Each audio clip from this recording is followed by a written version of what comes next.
Hello, Jake. How are you? I'm good. How are you, Good. Rafi? Good to see you. So right before we start recording, I was holding up this thing that I bought. Maybe I'll open it on a video at some point. We shop at BJ's, and they have these, I think, for like 17 or $18 each. And it has, you'll notice, two Evolutions packs in it. And I was thinking, well, Evolutions packs are worth what? I think we just calculated $12 a piece or something right now. So obviously you can raid BJ's and potentially make your money back. But my main question is like, are people going to keep paying $12 a pack for Evolutions? Well, there's a lot of irrationality right now in the market, particularly like it's more obvious and things like that because you can clearly get those packs for cheaper. Now, I think when there are inefficiencies or these sorts of things in the market, the question is how is it going to correct itself? So is the demand going to just remain huge? And are people going to like raid these stores for these evolutions packs until they're like gone, right? And then sell those, and then the prices will hold, or the prices may dip a little if it gets flooded with those types of products, but eventually recover? Or is this kind of short term inefficiency? I think that the elite trainer boxes you can buy at Walmart right now for $28, for example. And I've seen those. Those come with eight evolution packs. You can get them at resale. Yeah, I think my Yeah, I impression don't is know. that the Walmart ones are kind of in short supply. Like I'm on, there's a Pokemon TCG deals subreddit. It's actually a useful link for people Yeah, who want like buying modern product. yeah. And whenever people find that at Walmart, it's like a huge deal. Like, oh my gosh, my Walmart still has them. My bigger concern, honestly, for that Sure. price is just we don't know how many of those packs the Pokemon Company has lying around, and just like every single tin, it's like a meme at this point. Every single like tin or collection box they put out still has a pack of evolutions, even though it's years and years old, and we're already two generations ahead. So like they could be sitting on who knows how much of that, and they're going to keep stuffing it into retail priced products at Target and Walmart for the next 10 years. Yeah, I think it's possible. We just don't know. And I think also like I don't particularly understand the premium on a booster box. Um, so that's the other thing to mention here is I've heard people argue that well, you can't get it in the booster box, and it's like, well, the booster box is just filled with 36 packs. There's no interesting promo card. There's nothing that sets it apart. I don't think the box looks good or any, particularly. I think the ETB is actually a much nicer display piece. That would be the piece I would understand a little bit why there might be a little bit of a premium, just because Right. it's And it has has items in it too, like for people who collect the coins and the dice and the sleeves, right? It has all that. yeah. Although there's so much of that, because I would just argue there the aren't that many people like it. like But I understand the premium on a sealed booster box if you want to have a collection of those, like one of every yeah, booster box, but like evolutions is your bottleneck, really, right? Like there's so many other more rare and scarce booster boxes out there.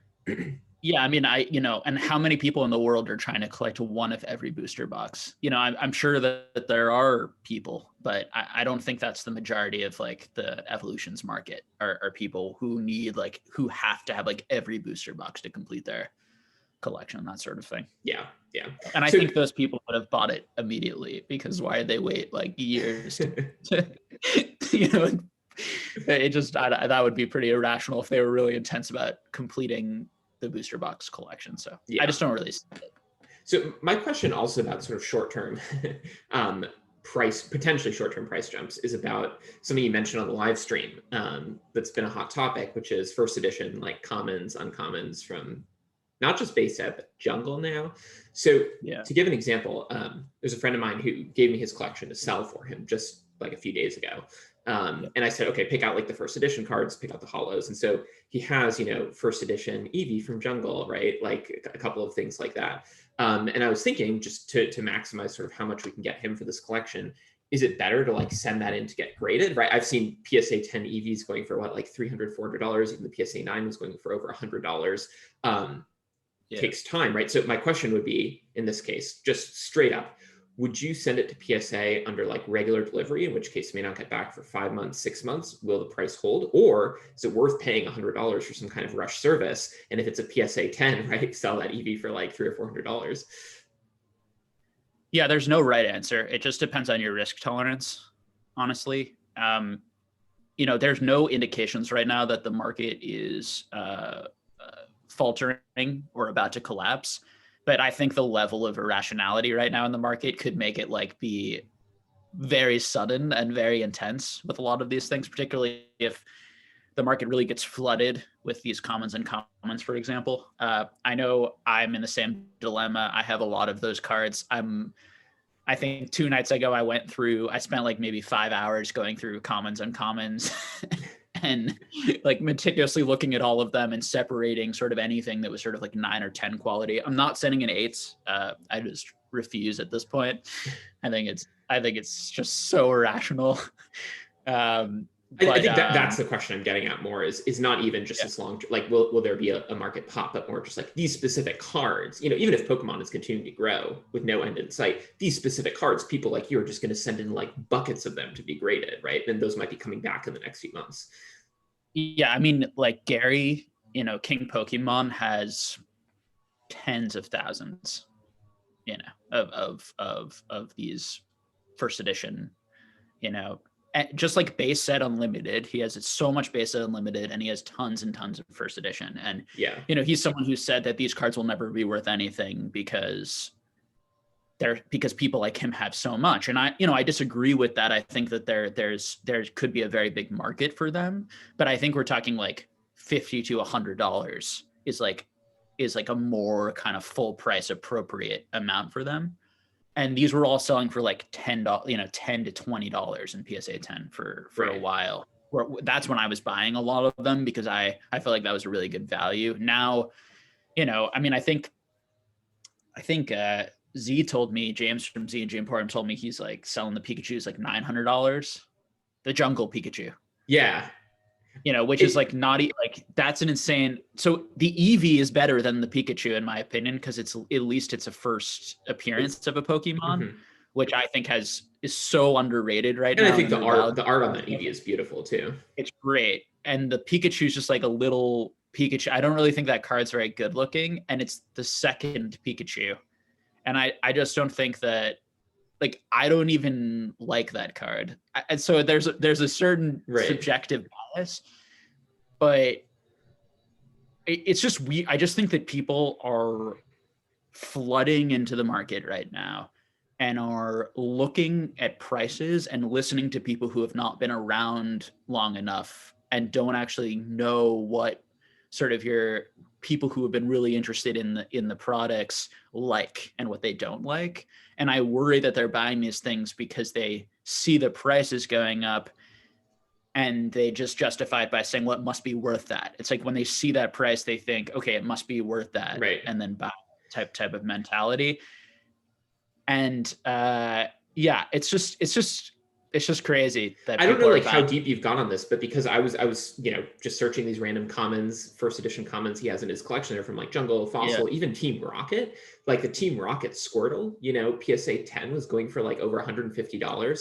It just there's so much of that stuff out there. These are commons from like Team Rocket. I mean, I couldn't believe it, right? But at the same time, it's only in the past, like 3 weeks, and it's only a couple of sales, right? So it could have been a total fluke where there's some kind of crazy hype, mostly around the PWCC auctions. And then, a couple more people get their Team Rocket Squirtles graded and the hype totally dies down.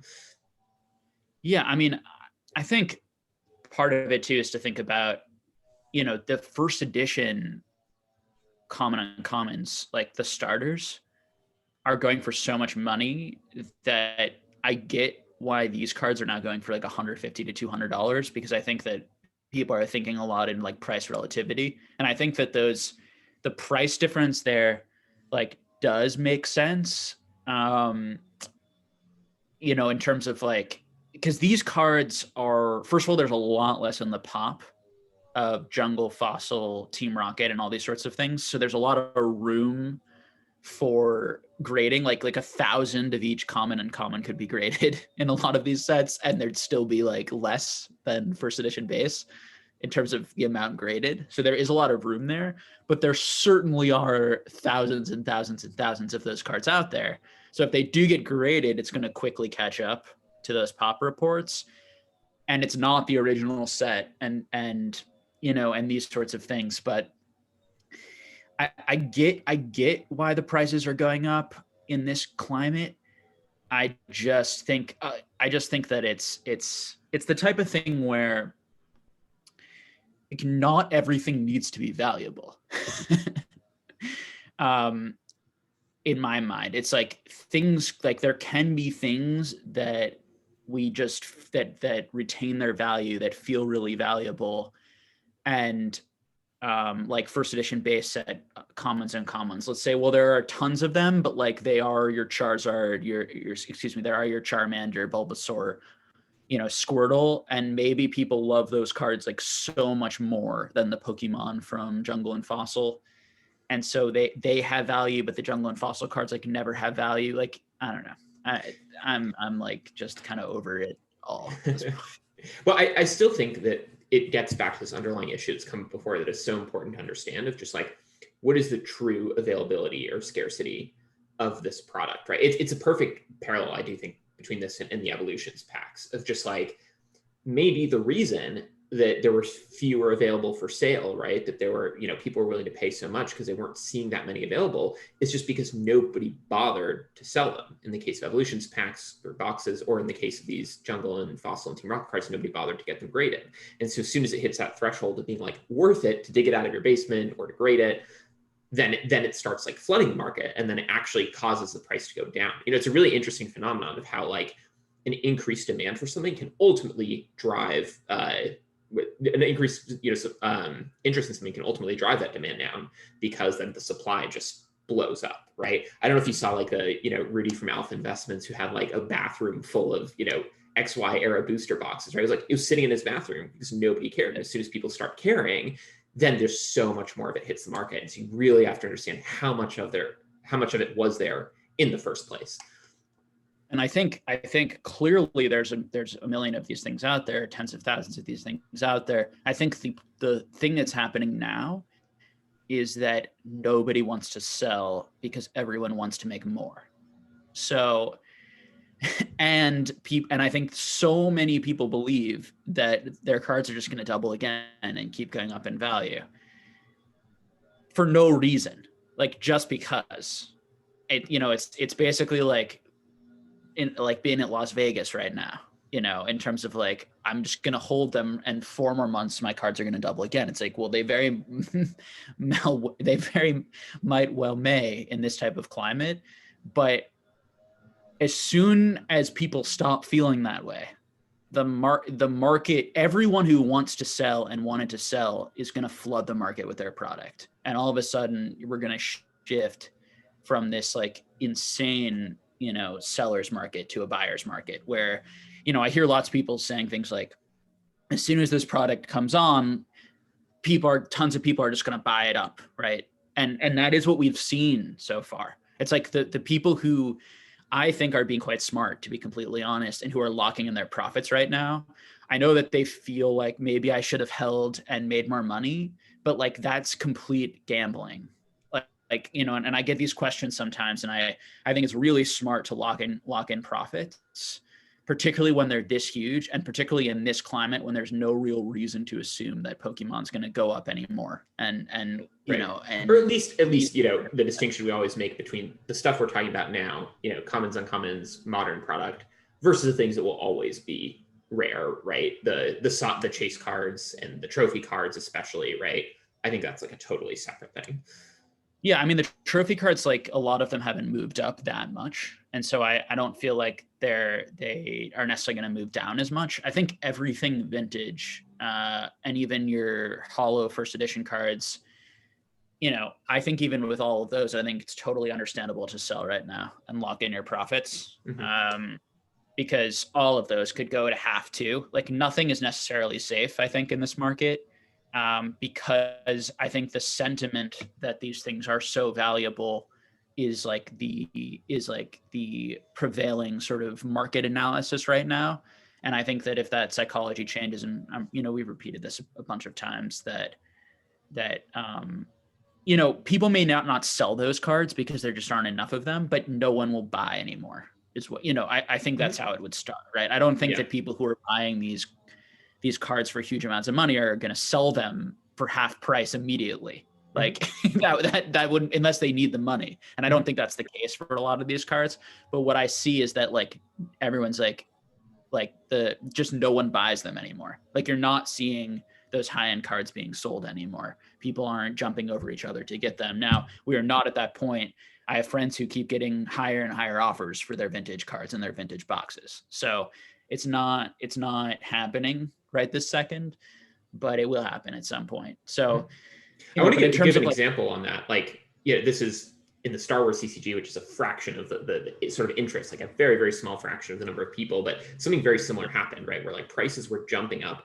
And because the prices broke this sort of threshold where now it suddenly becomes worth it for all these people who have been disengaged to like find their cards from like their basement or their storage or their parents' house. It's finally worth it to dig it out and try to sell it. There are actually more of them coming on the market than there was demand for, right? Like as soon as the two ultra rare cards in that game, Emperor Palpatine and Luke Skywalker Jedi Knight, broke $200, people were selling them like way, way more frequently than they had been sold over the past like entire year in the span of a month. And then that drove the price back down a little bit, right? It wasn't huge. It wasn't a collapse. It was just a retrace that was caused by that same thing. It suddenly becomes worth it to sell. It suddenly becomes worth it to find it or to grade it or what have you. And I think that, but going back to that point is like in Pokemon, I think a lot of people are waiting to sell. So I think that it's when that inflection point, hits that like a lot of people are like, okay, I don't think it's going to go up anymore. Now's the time to sell. And that's why these markets crash. And that's why instead of like calm retraces, we can get like big crashes. So I want to end with a fun prediction the other direction, right? One other way things continue to go up is if more and more celebrities keep endorsing and buying vintage Pokemon. We've had Logan Paul, the rapper Logic. Who is your prediction for the next celebrity who's going to get back into Pokemon? I don't know.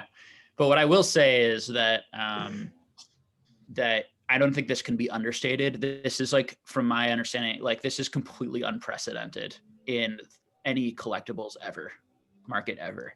Like we're living in a time where influencers have so much power, where people can just make YouTube videos and put it out there to millions of people all at once. And that I think, unlike like a news anchor talking about this, news anchors used to talk about like sports cards as like investing, during the junk wax era, the bubble in sports cards. And this is what I talked about in the bubble video, this awareness, you go from like the awareness period to like a mania period. And like, we're somewhere in like the awareness to mania, like who knows exactly where.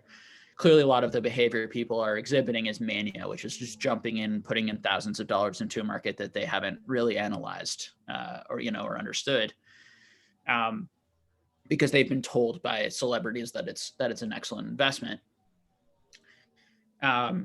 So, but this is unprecedented. So we don't know like the power of these types of people saying these things, like that could sustain this market for a long time. Like I really don't know. And I think that, so I want to hedge, I think that it adds this huge element of I'm a history person with this stuff. I like to look at how other collectible markets behaved when I saw this sort of thing, and the amount of heat and the amount of people that they reach is unprecedented. So this will be like a learning experience. I think like people who are interested in like collectibles and antiques trade will be talking about this period for like 50 years and what happened in Pokemon and how did the price. And I don't even think a lot of serious people in the antiques and collectibles trades are even following it extremely closely yet.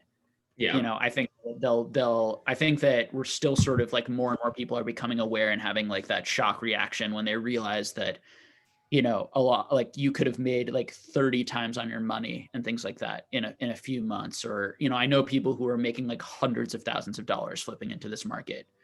And it's just so easy right now. And, and it's so ripe for market manipulation. And like, how did that happen? How did that get to that point? Will be something that people will be talking about for a long time.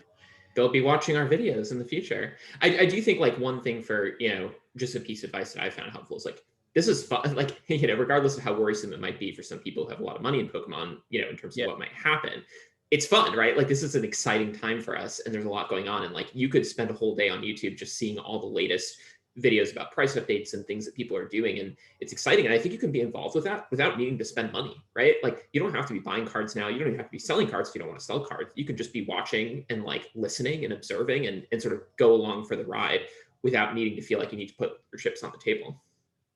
Yeah, I mean, I find like irrationality like very depressing and distressing. So for me, it's like I'm like disappointed in like my fellow humans. Like it's just like just like the greed monster. It's just like it's painful for me to see, honestly. At the same time, and and it's painful for me to see these YouTube videos of these like YouTube celebrities just quoting, all the stuff I was talking about that like PokeTubers were doing wrong. These guys are just like 10 times, worse, in the sense of like 10 times worse with the clickbait, 10 times worse with the price analysis, saying they're worth way more than they're actually worth, not talking about grading, not talking about like that things from packs like grade PSA 9, they don't grade PSA 10, and like what the price differential, like, just zero analysis, like all hype. And so, I can't stand it. So for me, in order to enjoy this period, like for me, it's actually like if I wasn't running this channel, I wouldn't watch any of this stuff at all. I would just like enjoy my collection. But because I watch they run this channel, or we run this channel, I feel a responsibility to like be up on it, to talk about it. But yeah, I mean, my advice right now to people is like flip into the hype. If you want to make money, now's a great time. Engage. Buy low, sell high all day until it ends. I mean, really, but and you can do that if you're very engaged in the market. I think that that if if you're more like me and you're just not interested in that, and your main goal really is to collect and then buy things that hopefully retain their value over time, I think now's the time to be patient, to really enjoy what you have, and buy things that if they go half in price, you'll really enjoy looking at and you really enjoy owning. So I think it's more important than ever to collect what you really enjoy, because I could see any number of things happening with the prices over even the next 6 months to a year, although it could be years. So I want to end with, we do have to wrap up in a minute, but I want to end with one thought, something you said about the influencers, making these videos, doing everything the PokeTubers are doing wrong 10 times. The same thing is true in the real, financial market, right? When it comes to stocks and any other commodity, right, that people invest in, like there can be just as much sort of misleading or false or just uninformed analysis coming from the adults, right? The people who are paid to do this for a living put out things that are just like either not true or misleading or not quite accurate all the time. And you can look at bubble after bubble, not just in the macro economy, but individual company investments and stocks that happen day after day after day because people listen to the experts, right? And sometimes the experts are right and get unlucky, and sometimes they're just flat out wrong. And so whatever lessons you can learn from this period in Pokemon, I think apply to anything related to personal investments. For sure. I mean, you look at the tech bubble and all those startup companies and the salesman job that all those, startup companies were doing during the .com bubble. I think that yeah, if we look today, at people like Jim Cramer, who go on TV and like hype up stocks and dance around the room and like don't give like calm, stoic, reasonable analysis, but are like jumping around, hyped like Pokemon, these types of things. I was going to say that was going to be my prediction. Next celebrity to get into vintage Pokemon is going to be President Trump. It's going to be like Charizard, favorite lizard, best lizard, so good looking, breathing that fire. I love that fire. Gotta have it. Gotta love it. He's going to become a PokeTuber. Yeah, if he loses the election, he'll become a PokeTuber and join the space because the space is so hot. Anyway, on that note, thanks, Jake. I found this really informative. Yeah, and I think that like people who are excited by this and are having fun with it, I think that either they're excited by it because they're making money in it, which I get. I think this is life-changing money for people. And a lot of it is just like lucky found money. Like everyone right now who has a big Pokemon collection like me is incredibly lucky. Like even people like me who was a value investor and saw the value in these products, like never, like you can't predict like insane bubbles and a bunch of celebrities coming in and inflating all of it in the short term. So I think that I get why that's exciting. I also get why just having like a lot of people interested in something that you like is exciting. So I would just say and I think the majority of people probably just like don't see things the way that I do and aren't worried at all and think like this is great and it's going to keep going up. So I think that there's that piece too, that I'm not sure how many people actually agree with my analysis. Although my guess would be it's a pretty silent, huge majority. It's a pretty silent majority right now. Anyone who's been, I think, really engaged in Pokemon prices would have to, I think, at least take this analysis like pretty seriously. So, yeah, absolutely. Cool. Well, thanks, Jake. All right. Thank you.